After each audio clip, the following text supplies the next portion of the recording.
নমস্কার, আপনারা দেখছেন বঙ্গবার্তা, সবার কাছে সবার কথা। নদীর বালি আসলে টাকার থলি, আর সেই থলিতে থাবা বসায় একেবারে নিচু তলা থেকে উপর তলার মহানুভব মানুষেরা। কারণ নদীর বুক থেকে তোলা টাকার থলি যত রাস্তা পেরোয় ততই বাড়তে থাকে তার দাম।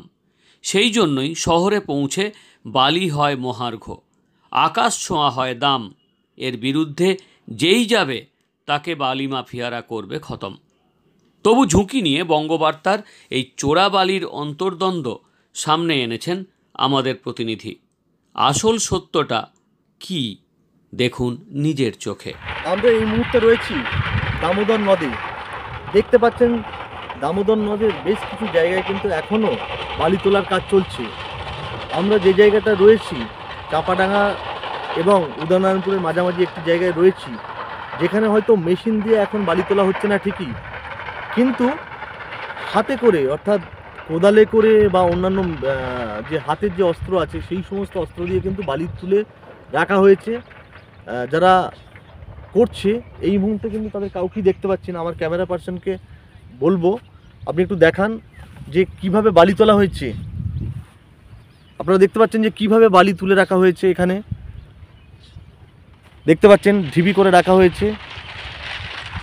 এটা কিন্তু একদিনের কাজ।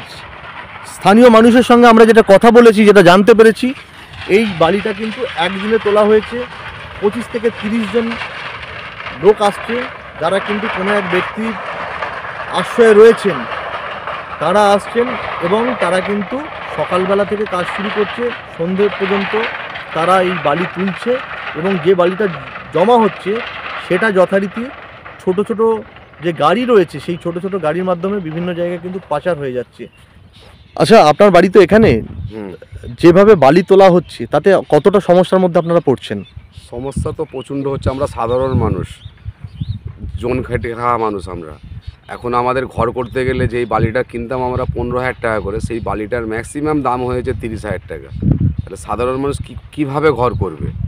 আজকে ইন্দিরা আবাসন যারা ঘর করছে তারা ঘর মানে করতে পারছে না, এটা পেরে উঠতে পারছে না। তারা বালি কিনবে না, ইট কিনবে না, সিমেন্ট কিনবে, তারা খুঁজে পাচ্ছে না। তো সাধারণ মানুষের জন্য যদি রাজ্যের সরকার যদি ভাবে, তাহলে এই বালি মাফিয়াগিরি চলবে না, টিকতে পারবে না। তাতে করে প্রশাসনকে ভালোভাবে নজর দিয়ে এটা দেখতে হবে। আর বালি মাফিয়াদের ভয়ে নদীর পাড়ের অঞ্চলের মানুষরাও তটস্থ, কারণ যে কোনো মুহূর্তে প্রাণ যেতে পারে যে কারোরই। রাজ্য সরকারের পক্ষ থেকে বিশেষ করে মুখ্যমন্ত্রী কিছুদিন আগেই যথারীতি বিভিন্ন ডিএমকে অর্ডার দিয়েছেন যে যাতে বালি তোলার কাজ যাতে বন্ধ হয়, কিন্তু আদৌ কি সেই বালি তোলার কাজ বন্ধ হয়েছে? Bureau report, Bangabarta.